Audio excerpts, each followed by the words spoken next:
This Great Resignation reality check was the basis of a survey on the conditions and preferences of the professional workforce in the era that emerged after the COVID-19 pandemic.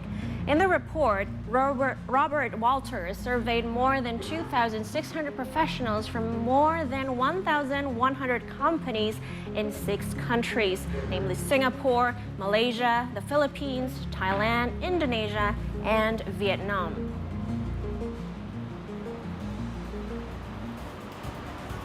And to understand more about the phenomenon of this Great Resignation, we will now talk with Robert Walters Indonesia Country Manager, Eric Mary. Robert Walters is a specialist professional recruitment consultancy, matching sought-after people to high-profile permanent, contract, and interim roles across a range of business-critical disciplines. So, hello, Eric. Hello. Welcome to the studio. Thanks a lot for the invitation.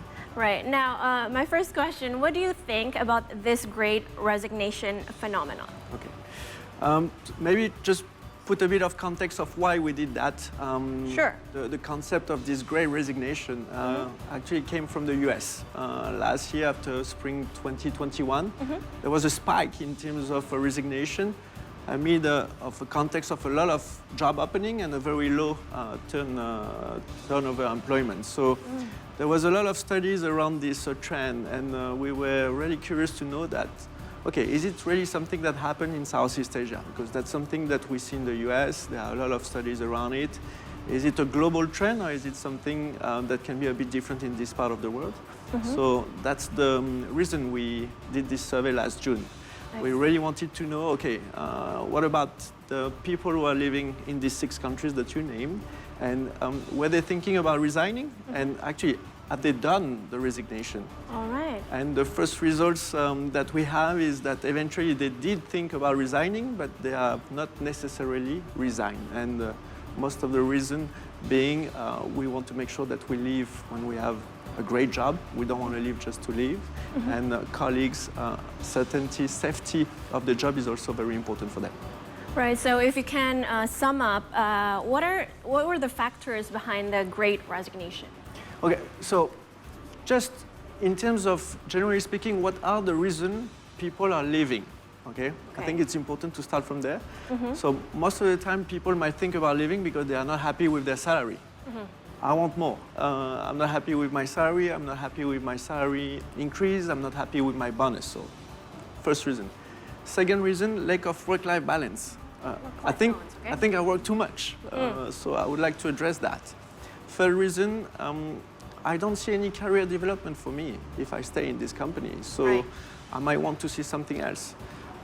Sometimes I want to leave because I'm not aligned with my leadership management style. Sometimes I want to leave because I don't like the job, as simple as that. With the COVID situation, there were some people who were also considering leaving because the stability of their company were at stake, actually. It was pretty demanding and complicated for a few businesses, and people were feeling sometimes unsafe. So this can be the normal reason or the classic reason of leaving. One of them can be also location. In countries like Indonesia, where the traffic can be interesting. Tell me about it. Commuting can be a reason. So these are the classic reasons. However, when we did this survey, we realized that 85% of the professionals in Indonesia actually they consider about resigning, but it was more about giving an opportunity for themselves to think about, okay, what is my relationship to work in the past years? And actually, we've realized that for them, they have identified 3 top factors that are extremely important. They want to reconsider the fact that, am I spending enough time with my friend and with my family?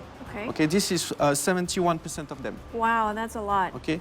Second thing that really stood out in this survey is the mental and physical well-being. Okay, I think with the COVID we talked a lot about the mental health, etc. That's definitely a strong point of awareness. And the third thing is about meaning, empowerment, fulfillment, environment. Am I in an environment where I belong to? I see. Now that you've mentioned about the reason of people quitting and all the factors right there, do you have any tips for the people out there on how to choose the best job for us, the most suitable for our, lifestyle or how we live each day? Okay, so maybe as a first advice, I would encourage people to talk to their network to see if they could get additional information about the company that they are considering to join. Okay. Okay? It's really about having as much information as you can. It's about knowing the reputation of the company. It's about knowing, okay, the people who are working there, are they happy or not? They can talk to a recruiter like us because eventually we have a lot of information from the market on how things are going, but that's very, very important. So if you look, eventually companies are doing exactly the same when they are considering candidates, future employees. They do what we call a reference check. They call the previous boss, they call the previous colleagues and say, hey, what about this person? Is it, because they want to know more. Yeah. So I would advise the candidate to do exactly the same. Let's get more information because eventually they will be in a better situation to take the right decision. Okay? Right. That brings us to a point that is very important. It's more for the advice on the business side. Companies need to realize how their employer branding is very important in this type of market. Because if for some reason their reputation is not so good, it's going to be extremely complicated for them to attract the best talent. Because people are talking a lot, that's normal, they are sharing information. And it starts from actually the first experience that a candidate can have when they have an interview with a company. We are really, really focusing on this point when we are supporting companies to attract the best talent. Yeah. Because sometimes, unfortunately, you can go to an interview for a company and you never get any feedback. Exactly, that happens a lot. That's happened a lot. And actually, what is going to be your experience? Bad. If someone is asking you, what do you think about this company?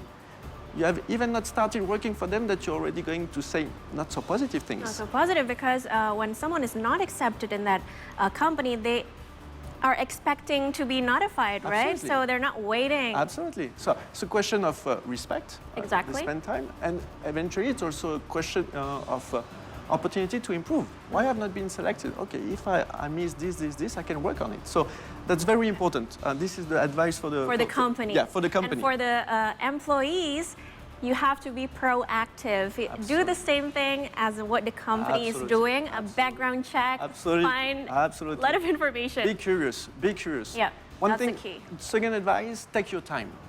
Okay. It's a big decision. Huh? You're not supposed to change company every 3 months or 6 months. So take your time to do this homework of trying to get additional information. Follow your instinct. Eventually, it's a lot about human relationship. If you have a doubt on the team, if you have a doubt on the boss, if you have an opportunity to meet again, to validate a few things, go ahead. That's very, very important. All right, very useful tips. A thing that is really important as well is that, is it going to be the right company for me? You need to really assess the thing individually. Because a good company for you might not be a good company for me. Or a wrong company for you might be a good company for me. Okay, Yeah, so exactly. it's really an alignment of who you are as a person in terms of character, personality, values, expectation, and what can the company offer in terms of culture, in terms of vision, in terms of career.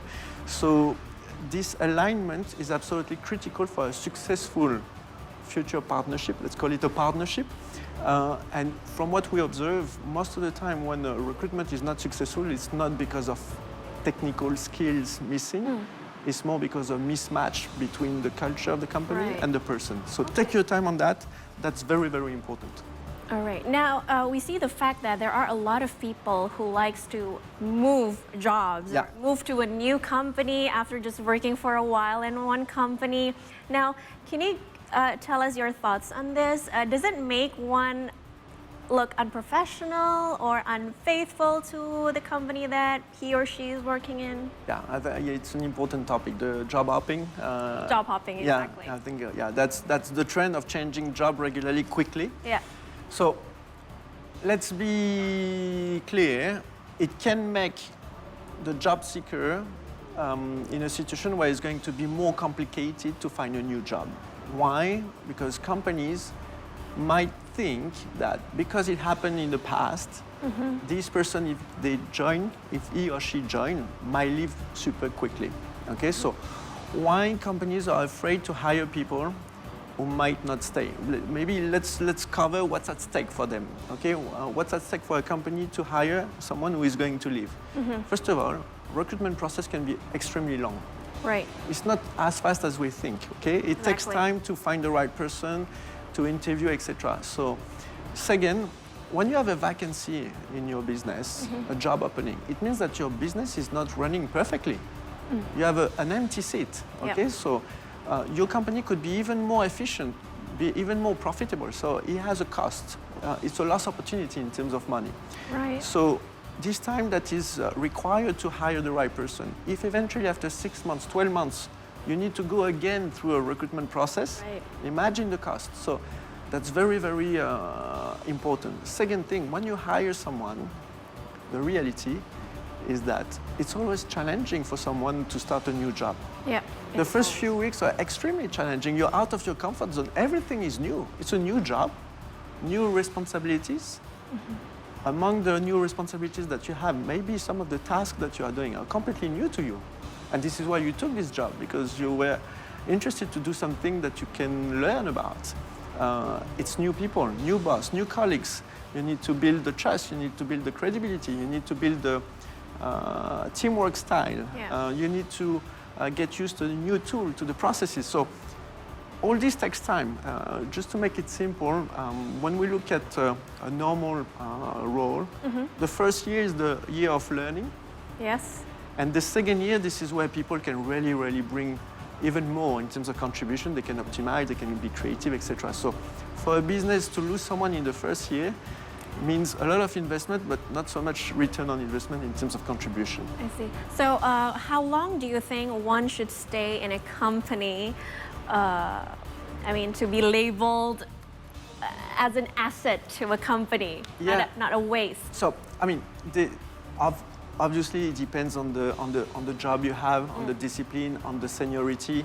But the rule that I've mentioned, the 2 years, is a big guideline, okay? Let's put it this way. Then, as any rule, there are some exceptions, etc. But that's very, very important. But for these people who are changing regularly, okay, it doesn't look necessarily unprofessional, but it looks eventually not reassuring. Okay, so companies will need to be reassured. Generally speaking, we want to be safe in life. When the companies and the candidates are thinking about having this partnership, we want to know, am I going to be safe with you or not? It's the same on the candidate side. If you consider a company and you know that there is a high turnover, a lot of people have resigned, you're going to actually raise question, hold on a minute, why everybody is living there? Is it going to be a safe environment for you? Does it mean that it's a bad company? We don't know, actually. We need to dig. We need to get more information to know what's the reason behind, and then being in a situation where you can take the right decision. So it's exactly the same on the company side. When they see people moving, they're going to have this question, why? Is it because this person is really money-oriented and eventually I might have a question mark on the loyalty? Is it because this person is taking too quickly some decision and eventually should be more careful in taking big decisions? Or is it a performance issue? Sometimes people are not staying long because they're not really good at what they are doing. Right. So candidates will have an opportunity to reassure the companies, but they need to come with a story behind. That's very important. And now let's talk about the big picture again, about the great resignation phenomenon. Now, during the early days of the pandemic, we saw a lot of articles that is written by analysts saying that the pandemic situation has given a wake-up call to the workers. They realize that, oh, I don't need to work long hours at the office. This all can be done at home. They can have a better work-life balance, et cetera. Now, what do you think about that? Do you think that the pandemic really triggered the, great resignation phenomenon, or how? When we look at the results of the survey, for sure people thought about all this. Did it bring people to a resignation? not necessarily. Okay, so it made people really think about what they like, what they don't, Yeah. what they expect, in the same way that it made businesses reflecting even more how we can take care of our people in an even better way. And in that way, everybody is making some progress, okay? So if we look at the Southeast Asia results, actually last year, 80% of the people we were surveying say, yes, I was thinking about resigning. But actually, not all of them have resigned. 42% of them stay in their current job, okay? So it's not because you are thinking about it that you go to action, let's put it this way. Got it. Okay, then 86% re-looked at their relation regarding to work. Okay, so this is what we were talking a bit earlier, saying, let's discuss about this with my boss to see how eventually I can spend a bit more time with my friend, with my family. And this is why also some companies are offering now this hybrid way of working. Yeah. You don't need to work necessarily everywhere 100% of the time at the office. So all these kind of things help to improve the way of working for everybody. Okay. Wow, a very interesting topic to discuss.